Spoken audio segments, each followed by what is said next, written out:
Welcome back to hell garden. और ये episode होने वाला है बहुत ज्यादा धमाकेदार, क्योंकि इसमें धमाके के ऊपर धमाके होने वाले हैं। पिछले एपिसोड में हमने देखा था कि जियान ने होंगचेन की मार मार के कुत्तों जैसी हालत कर दी थी, जिस वजह से वो यूज करता है विंड लाइटिंग पवेलियन की एक सीक्रेट टेक्निक, जिसे खुद पवेलियन मास्टर ने उसे सिखाया था। इससे होंगचेन की सारी बॉडी की दुई ट्रांसफॉर्म हो जाती है एक बीस्ट में। ये बीस्ट बहुत ही टेरिफाइंग था। जब ये बीस्ट अपना सबसे शार्प अटैक जियान के ऊपर लॉन्च करता है तो इंस्टिंक्ट की वजह से जियान यूज कर देता है 3000 लाइटनिंग मूवमेंट का। बस यहीं से सीन हो गया था। होंगक्लेन की सीट्स पे जो बुड्ढा बैठा हुआ होता है वो इस बात को तुरंत ही नोटिस कर लेता है। थोड़ी और पिटाई खाने के बाद वो होंगचेन खुद ही हार मान लेता है। जियान जब उसे छोड़ के जा रहा था तब वो एक हिडन एरो का यूज करके जियान के ऊपर स्नीक अटैक कर देता है। होना क्या था, जियान उस एरो को डॉज करके आ जाता सीधा होंगचेन के पीछे। इससे पहले वो भीख मांग पाता, जियान ने होंगचेन को क्रिपल कर दिया था। इससे पूरे के पूरे अरीना में कोलाहल मच जाता है। होंगक्लेन तो जियान के पीछे पड़ ही गया था, साथ ही में वो विंड लाइटिंग पवेलियन का चैनियन भी बीच में आ जाता है। इस वजह से होंगक्लेन को पीछे जाना पड़ा था। वो बुड्ढा कहता है तुम्हारे पास दो ऑप्शन है, या फिर मेरे साथ विंड लाइटिंग पवेलियन चलो वरना मैं तुम्हें यहीं पे खत्म कर दूंगा। जियान की आंखें भी कोल्ड हो गई थी। वो कहता है बुड्ढे तू भी 5 स्टार दोजोंग तो बना नहीं है, तेरी औकात है तू मुझे क्रिपल करेगा और यहाँ से ले जाएगा। एपिसोड की शुरुआत भी यहीं से होती है। जियान के जैसे ही शब्द ये मुंह से निकले थे अरीना में मौजूद सभी लोग स्टन रह जाते हैं। ऑल्दो जियान की परफॉर्मेंस ने लोगों को शॉक्ड कर दिया था, लेकिन उन्हें लगता है कि जियान एक पीक ऑफ 4 स्टार दोजोंग से इस तरीके से बात नहीं कर सकता। एक्चुअली में यहाँ पे लोगों को ब्लेम नहीं किया जा सकता। जियान की एज ही इतनी कम है, लोग इस बात पे बिल्कुल बिलीव नहीं कर सकते थे कि जियान विंड लाइटिंग पवेलियन के ग्रेट एल्डर को हरा सकता है। और तो और जियान के हाथ में विंड लाइटिंग पवेलियन की एक स्किल है। विंड लाइटिंग पवेलियन जियान को नहीं जाने देगी। मोस्ट ऑफ द पीपल जो कि यहाँ पे मौजूद थे वो यहाँ पे शो देखने की मेंटेलिटी से खड़े थे। होंगक्लेन के सभी लोगों के चेहरों पर अभी कोल्ड स्माइल्स थी। वो सोचते हैं जियान ने ओल्ड चैन से इस तरीके से बात करके बहुत बड़ी गलती कर दी है, अब उसे कोई नहीं बचा सकता। वहीं पे हांजी भी बहुत हेल्पलेस फील करते हैं। उन्हें समझ में नहीं आ रहा था कि जियान जो कि हमेशा काम रहता था वो इस तरीके के शब्दों को यूज करेगा। इस चैनियन की स्ट्रेंथ होंगक्लेन के ग्रैंड एडलर जैसी है। सेम क्लास में जियान की स्ट्रेंथ बहुत ही भयानक है, लेकिन अभी सामने खड़ा अपोनेंट कोई दो हुआंग नहीं है बल्कि एक रेनाउंड दोजोंग है। हांशुए का पूरा चेहरा अभी तक बिल्कुल सफेद हो चुका था। ये मैटर इस हिसाब से डेवलप हो रहा था जिसे वो एक्सेप्ट नहीं कर पा रही थी। जिस तरीके से वो इस मैटर को देख रही थी, अगर उसने जियान को यहाँ पे इन्वाइट नहीं किया होता तो वो होंगक्लेन और होंगक्लेन के बीच के लफड़े में नहीं पड़ा होता। तब जियान की 3000 लाइटिंग मूवमेंट टेक्निक भी रिवील नहीं होती, जिसकी वजह से इतनी बड़ी मुसीबत अट्रैक्ट हो गई है। जब हांशुए अपने आप को लगातार ब्लेम करे जा रही थी तभी उसके हाथों पे किसी और के हाथ आते हैं। हांशुए को दिखाई देती है हान्यू। हांशुए हान्यू को देख के बोलती है एल्डर सिस्टर। अभी उसकी आंखों में आंसू आ चुके थे। हान्यू हांशुए के चेहरे को पकड़ के उसे कंफर्ट करते हुए बोलती है तुम्हें बहुत चिंता करने की जरूरत नहीं है, जियान ट्रबल को इन्वाइट नहीं करता। अगर उसने ये बोला है तो उसे अपने आप पे कॉन्फिडेंस भी होगा। कॉमिकल बात यह है कि हान्यू अपने शब्दों पे खुद भरोसा नहीं कर पा रही थी।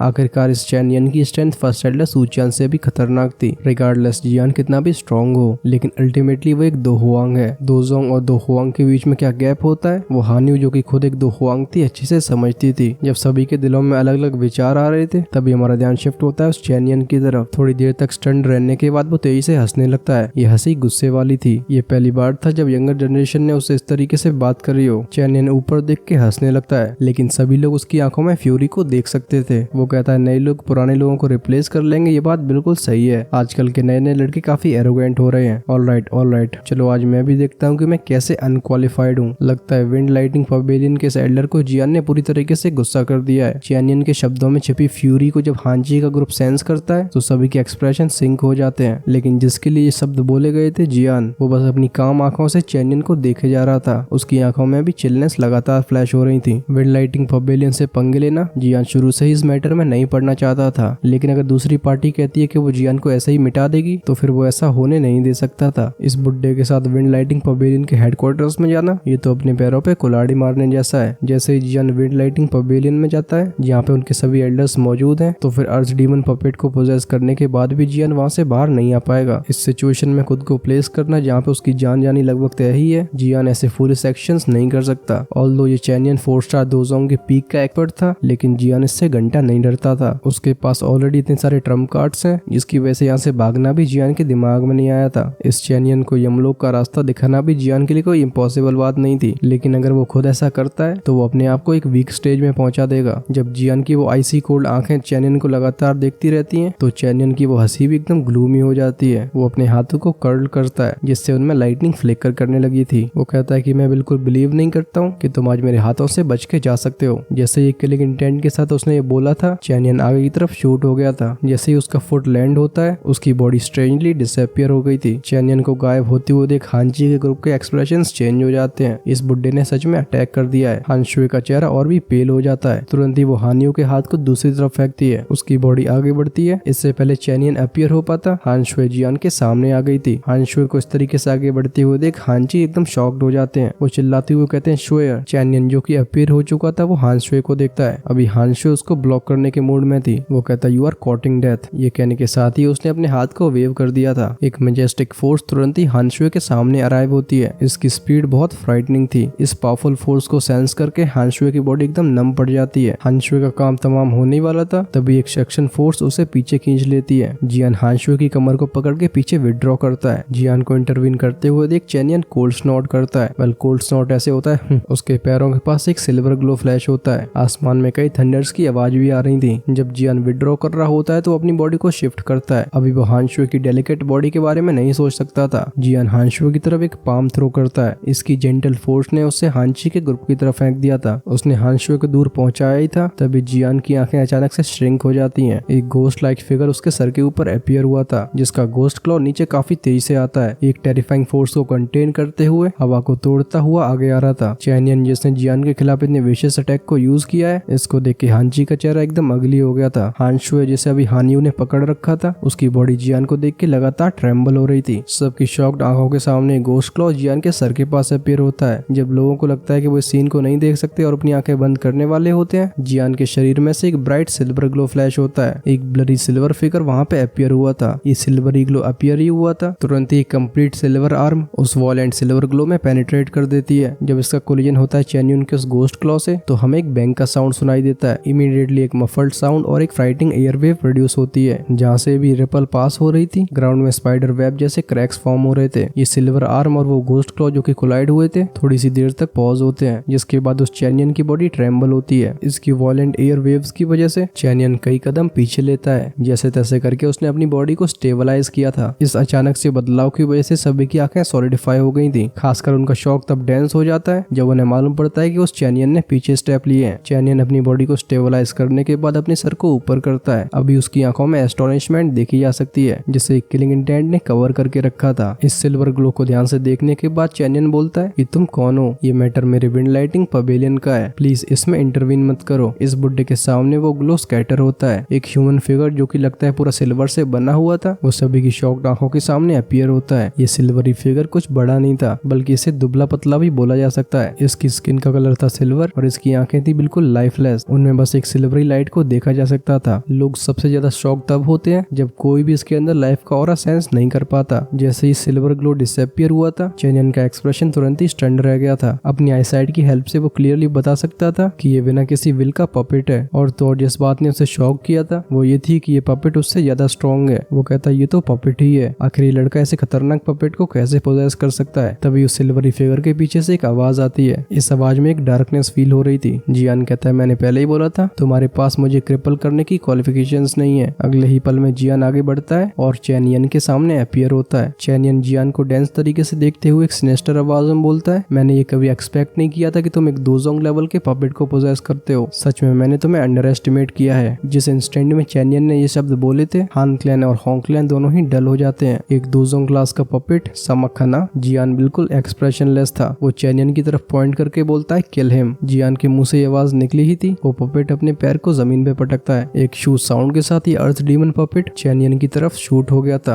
अर्थ डीमन पपेट की स्ट्रेंथ इतनी ज्यादा खतरनाक थी कि इसके बस आगे जाने से ही हवा में सोनिक बूम क्रिएट हो जाती है। इसे देख के लोग एकदम स्पीचलेस रह गए थे। पपेट को अपनी तरफ आते हुए देख चैनियन का एक्सप्रेशन चेंज होता है। पिछले एक्सचेंज में वो क्लियरली समझ गया था कि ये पपेट उससे स्ट्रॉन्ग है। अर्थ डीमन पपेट की जो फिजिकल स्ट्रेंथ थी उसका कोई मुकाबला नहीं था। लेकिन जो चीज चैनियन को सबसे ज्यादा परेशान करती है वो ये कि ये पपेट बिल्कुल पेन फील नहीं करता। बेसिकली चैनियन का जीतने का चांस ही नहीं है। चैनियन की बॉडी में सिल्वर ग्लो फ्लैश होता है। जैसे तैसे करके उसने अर्थ डीमन पपेट के अटैक को डॉज किया था। वो चिल्लाते हुए बोलता है होंगली मैं इस पपेट को होल्ड बैक कर रहा हूँ, तब तक तुम्हें उस लड़के को मारना होगा। एक बार ये लड़का मर जाता है तो ये पपेट भी अपने आप रुक जाएगा। इस मैटर के खत्म होने के बाद ये पपेट मैं तुम्हारे होंग क्लैन को दे दूंगा। ये सुन के होंगली पहले थोड़ा स्टार्टल्ड हो जाता है। तुरंत ही जियान को देख के उसकी आंखों में ग्रीडीनेस फ्लैश होती है। एक दोजोंग क्लास के पपेट की इतनी वैल्यू है जिसके लिए पूरा होंग क्लैन वॉर पे जा सकता है। होंगली अपने होठों को चाट के एक सैवेज मैनर में बोलता है ओल्ड चैन बिल्कुल चिंता मत करो, इस लड़के ने मेरे बेटे को जिस तरीके से इंजर्ड किया है, मैं आज इसे खत्म करके अपने बेटे का बदला लूंगा। चैनियन के मुंह से निकले अगले शब्दों ने हांची जो कि मूव करने वाले थे उन्हें ग्लूमी कर दिया था। चैनियन कहता है रिलैक्स, अगर आज तुम्हें कोई भी रोकने की कोशिश करता है तो मैं as elder of wind lighting pavilion ये अनाउंस करता हूँ कि वो मेरे विंड लाइटिंग पवेलियन का एनिमी होगा। उसके खात्मा होने से पहले हम रेस्ट नहीं करेंगे। होंगली हांची की तरफ देख के बोलता है थैंक यू ओल्ड चैन। ये कहने के बाद वो देखता है जियान की तरफ। हम उसकी आंखों में एक फेरोसिटी को आते हुए देखते हैं। होंगली कहता है लड़के पहले मैं तेरे चारों लिम्स को काटूंगा जिससे तेरी हालत मौत से बदतर हो जाएगी। होंगली को सैवेज स्माइल से आगे आते हुए देख जियान की आंखों में भी एक कोल्ड किलिंग इंटेंट फ्लैश होता है। अब उसे इन होंग क्लैन के लोगों से नफरत होने लगी थी। हांची का ध्यान जाता है अपनी बेटी पे जिसका चेहरा भी एकदम पेल हो गया था। वो होंगली की तरफ देख के चिल्लाते हुए बोलते हैं होंगली क्या तुम्हें बिल्कुल शर्म नहीं आ रही है? तुम अपने स्टेटस के बाद भी एक यंगर जनरेशन के ऊपर हमला कर रहे हो। होंगली पॉज होकर हांची को देखता है। वो एक सिनिस्टर स्माइल के साथ कहता है क्या यंगर जनरेशन? इसकी स्ट्रेंथ हमारी जनरेशन से बिल्कुल कंपेरेबल है। हांची अगर तुम विंड लाइटिंग पवेलियन से नहीं डरते हो तो तुम बिल्कुल इंटरवीन कर सकते हो, लेकिन याद रखना इसके बाद क्या होने वाला है। होंगली की ये बात सुन के हांची का चेहरा एकदम ग्रीन हो जाता है, लेकिन उसके बाद भी वो आगे नहीं बढ़ते। चैनियन ने अपने मुंह से जो बोला था उससे पूरा हान क्लैन सरप्राइज हो गया था। वो जानते हैं कि उनकी औकात नहीं है वो विंड लाइटिंग पवेलियन से पंगे लें। हांची के ऐसे एक्सप्रेशन को देख के होंगली तेजी से हंसने लगता है। जैसे ही वो अपने हाथ को क्लेंच करता है हम एक ब्रॉड सोर्ड को अपीयर होते हुए देखते हैं। ये सोर्ड एकदम स्नो वाइट थी। इसकी शार्पनेस लोगों को दूर से ही चिल फील करवा रही थी। होंगली ब्रॉड सोर्ड को पकड़ के हवा में 2-3 बार घुमाता है। उसके इन एक्शन ने हवा में डिप्रेशन क्रिएट कर दिए थे। ऑल्दो ये होंगली बहुत हरामी था, लेकिन इसकी स्ट्रेंथ हांची से बिल्कुल कम नहीं थी। जियान के गैस के हिसाब से इस होंगली की स्ट्रेंथ भी हाफ स्टेप दोजोंग तक पहुंच चुकी है। लेकिन भले ही होंगली हाफ स्टेप दोजोंग हो, जब तक ये पूरी तरीके से रियल्म को क्रॉस नहीं कर गया है, जियान को इससे बिल्कुल डरने की जरूरत नहीं थी। एक जेन्युइन दोजोंग और एक हाफ स्टेप दोजोंग, इन दोनों में जमीन आसमान का अंतर था। एक पावरफुल डीप ग्रीन दुई होंगली की बॉडी से बाहर आती है। इसकी वजह से अरीना में काफी हवाएं चलने लगती हैं। होंगली जिस ची मेथड को यूज करता था वो था विंड टाइप ची मेथड। इसे प्रैक्टिस करने वाले लोग काफी एजाइल होते हैं। तेज स्पीड होने के साथ साथ इनकी ऑफेंसिव स्ट्रेंथ भी काफी स्ट्रॉन्ग होती है। जब जियान होंगली की दुई को ऑब्जर्व कर रहा होता है तभी पीछे से चैनियन की आवाज आती है। वो कहता है होंगली से जल्दी से फिनिश करो। अभी इस बुड्ढे की आवाज में एक एडिशनल एंजाइटी थी। इस वॉइस को फॉलो करते हुए जियान पीछे मुड़ता है। हम उसके चेहरे पे कोल्ड स्माइल को आते हुए देख सकते हैं। वो देख पा रहा था कि ये चैनियन जो कि अभी बहुत ही सुपीरियर बिहेव कर रहा था, उसे डीमन पपेट ने इस तरीके से सरप्रेस किया है कि अभी एक डिसएडवांटेज में जा चुका है। हर बार अर्थ डीमन पपेट फिस्ट को आगे भेजता था, ये चैनियन बंदर की तरह चारों तरफ कूदता हुआ दिखाई देता है। अर्थ डीमन पपेट की स्ट्रेंथ के हिसाब से एक हेड ऑन कोलिजन में चैंगियन बिल्कुल उसका मैच ही नहीं था, क्योंकि अर्थ डीमन पपेट किसी तरीके की दो स्किल को यूज नहीं करता। इस वजह से ये चैनियन अभी तक जिंदा बच पाया था। भले ही ये केस हो, लेकिन लोग ये क्लियरली देख पा रहे थे कि चैनियन अपने आप को बस प्रोटेक्ट कर पा रहा है। उसके पास रिटेलिएट करने की बिल्कुल एबिलिटी ही नहीं है। चैनियन की कंडीशन होंगली की आंखों में जाती है। तुरंत ही उसका दिल क्विवर हो गया था। अनएक्सपेक्टेडली ये पपेट इतना खतरनाक है। इवन चैनियन की ये हालत हो गई है। लगता है उसे ये मैटर जल्दी खत्म करना होगा, क्योंकि एक बार चैनियन को पपेट मार देता है तो फिर होंग क्लैन का लक भी चला जाएगा। ये सुन के होंगली अपनी फिस्ट को टाइट करता है। एक डीप ग्रीन दुई ने उसके अराउंड एक टॉर्नेडो को क्रिएट कर दिया था। ब्रॉड सोर्ड को पकड़ के वो एकदम कैनन वॉल की तरह जियान की तरफ शूट होता है। विंड एफिनिटी की दुई की वजह से होंगली की स्ट्रेंथ बहुत तेज थी। वो कुछ ब्लिंक्स के अंदर ही जियान के सामने अपीयर हो गया था। उसकी तलवार से लगातार शुआ शुआ जैसे साउंड बाहर आ रहे थे। ये एक हैवी मोमेंटम के साथ जियान की तरफ स्विंग होती है। ये ब्लेड ग्लो जियान की बॉडी पे लैंड करता है, लेकिन इससे बिल्कुल खून बाहर नहीं आता। होंगली एक डार्क एक्सप्रेशन के साथ कहता है आफ्टर इमेज।